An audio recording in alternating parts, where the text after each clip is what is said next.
You're listening to Write the Book Now interview and podcast show with host and creator Dr. Sharon H. Porter. Our guest on Write the Book Now is Altovise Pelzer. Ms. Altovise Pelzer, certified life coach, is an Amazon best-selling author and the host of the Morning Press series on Periscope and Facebook. Her most recently released book is the second of an 8-part series, Getting Through Difficult Situations, The Ripple Effect. This book is a follow-up of her first book, It's Okay to Cry. Altovise has learned firsthand what it means to live in difficult situations. Because of her life experiences, she motivates women and youth to find their unique voice. She has made it a personal mission to create opportunities for women to speak, create, and walk in their unique purpose. And now, our interview with Ms. Altovise Pelzer. Hello, thank you for joining us today. This is Dr. Sharon H. Porter, creator and host of the Write the Book Now interview and podcast show.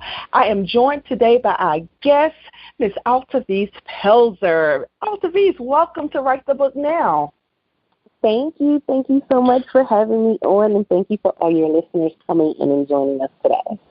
Absolutely. Altovise is the author of It's Okay to Cry. And so I'm so excited. We're going to hear a little bit about the book and find out a little more about Ms. Pelzer. And we've just heard this dynamic bio. So Altovise, we heard the bio. Now you tell us who Altovise really is. So Altovise is the unicorn. She is the voice coach.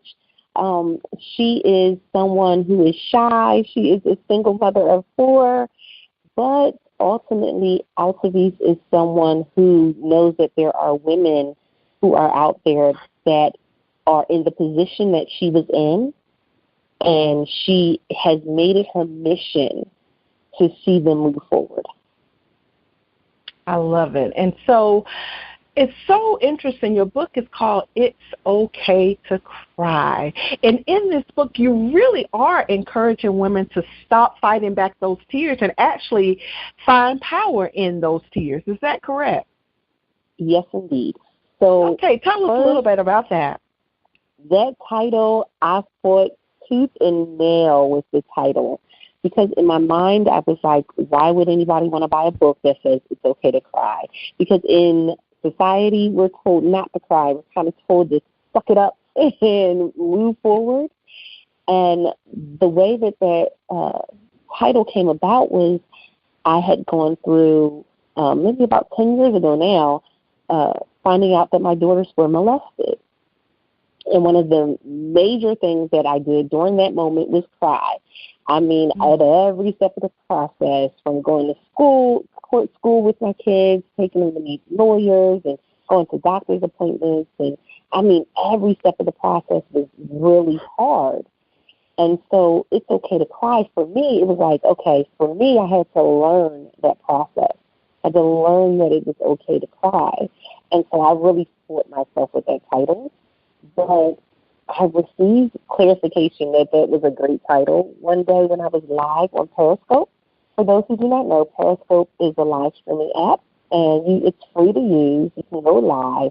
I was using the app, and someone came on. Now, I was normally going live maybe about 6:45 in the morning.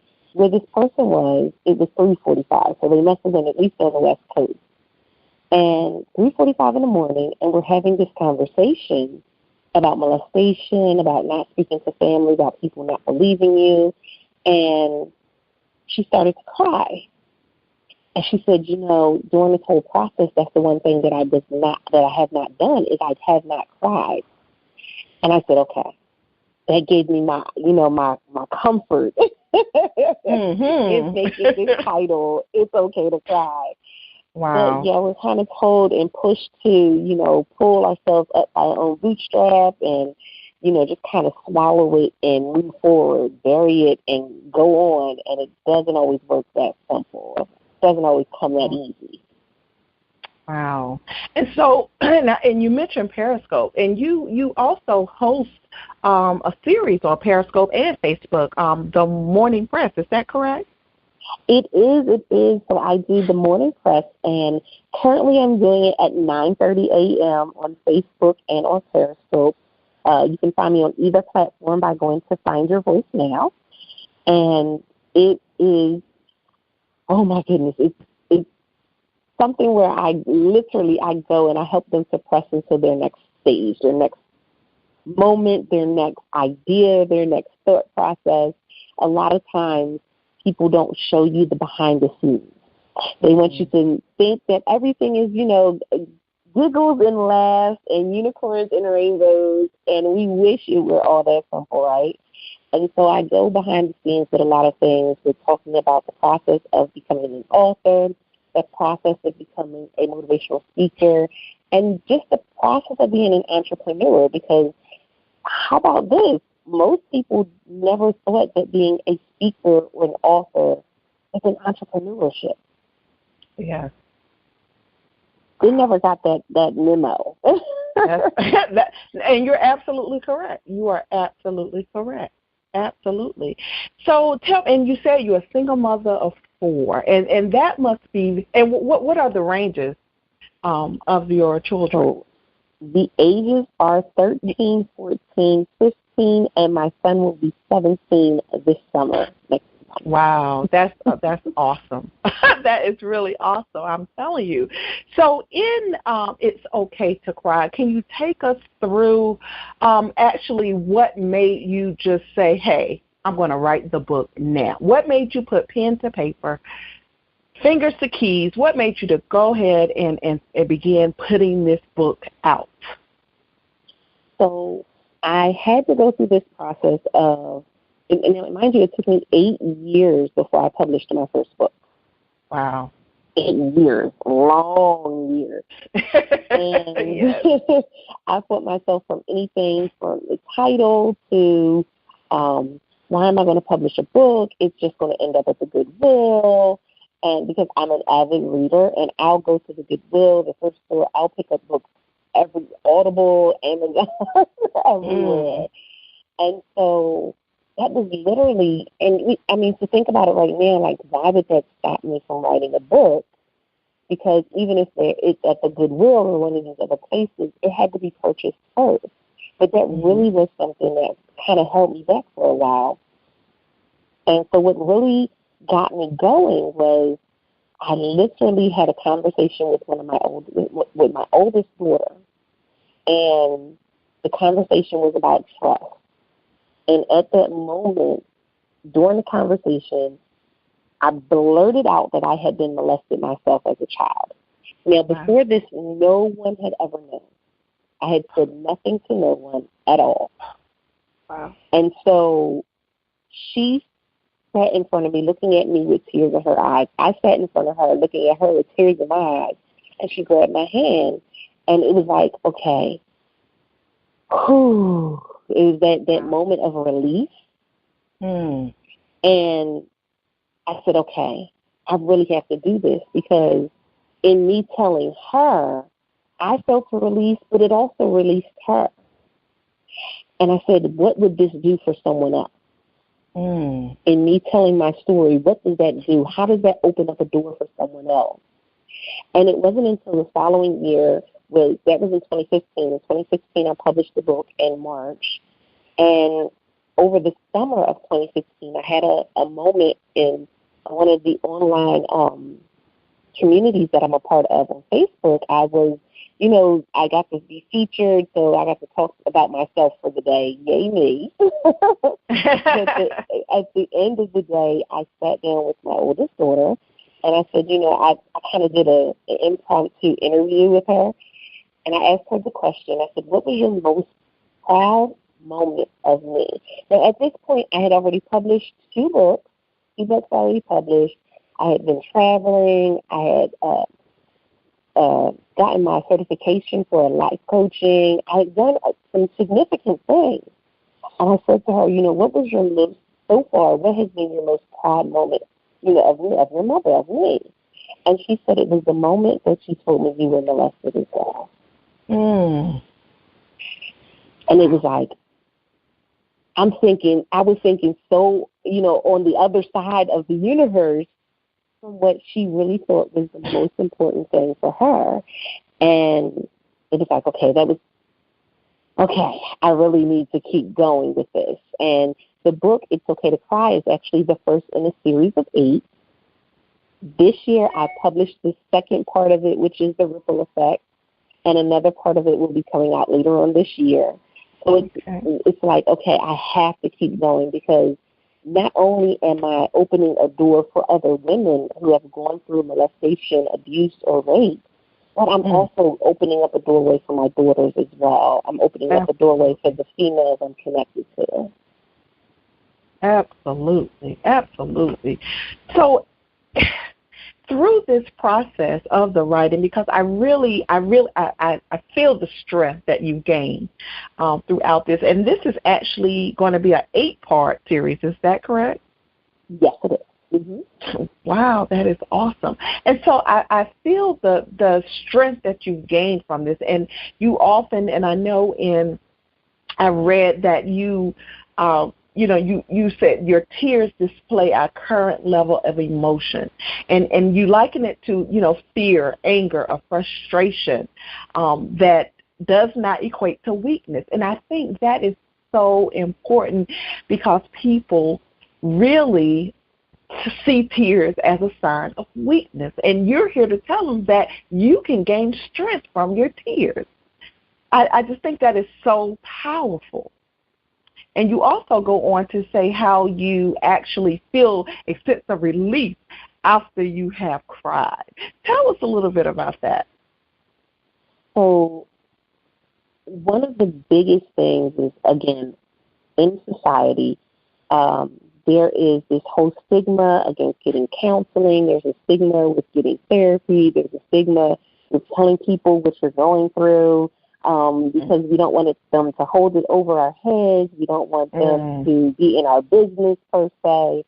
And so this whole idea of crying is you're showing emotion. You're showing people that you're human. And a lot of times we don't want to show people that side.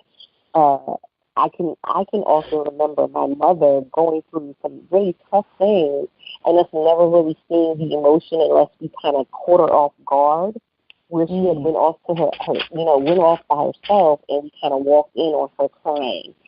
But her crying didn't show us that she was weak. Her crying showed us that it was okay to cry. And by her going off to a corner to cry, we kind of picked up the same traits, and it's kind of passed down from generation to generation to generation. And I started off in the book by saying, as a child, when you fell off a bike, you cried. You didn't care if somebody was around you. You didn't care if you were the only one out there. You cried. And I mean, you cried loud. Right. You didn't hold back. And then as we go through this process of getting older and older, we're kind of shunned from that. Mm-hmm. And I talk about a moment where it's funny, because here I am as a motivational speaker now, but I took a public speaking class in college. And I was doing, this whole thing, and I was like struggling through the class because I'm shy, and, getting up in front of the class is definitely not my strong point at that particular time. And so I get up, and, I had to do a eulogy for my mother. And at the time, my mother was still around. She was still alive. And I go up, and, I'm like, okay, great. This was a simple task because it was my mom. It was easy to write. But I get up there, and I bust out into tears. Like, I did the ugliest cry ever. And I was like one of those. Right. It's like super embarrassing. Mind you, I think that was the only paper in the whole class that I got an A on. But I'm crying. I have the whole room crying and fighting back tears. And it was just horrible in my mind. It was horrible. But it was because I showed that emotion that other people in the class were like, yeah, I understood what you were saying because I feel the same way about my mother. It was those other ones in the class that came up to me afterwards, or even while I was in the hallway, still bawling like a little baby with my mother on the phone, telling her that I loved her. And they were coming out, literally out of the class with tears in their eyes saying, I understood what you meant. Like, I could feel the emotion of it. And that's, I think, where we kind of misstep some things, because we forget that people want that transparency. They want reality. That's what people are grabbing a hold of right now. So I can't put a mask on anymore and make you think that the tears aren't there because you think that I'm Superwoman. But then you try to think that I'm Superwoman in all aspects, and that's not necessarily who I am. Mm-hmm. There's times where I have to take the cape off, and I get bumps and bruises. I don't always heal quickly. So it's life. But once we gain that understanding, we become more comfortable, and we have to always remember that our children and the children around us are watching to see how we handle things. Absolutely. Absolutely. So what would you say is your favorite chapter in the book, and why? Oh, my goodness. My favorite chapter in the book.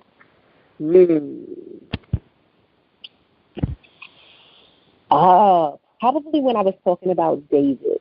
And I said, if you look at David by today's standards would be a crybaby.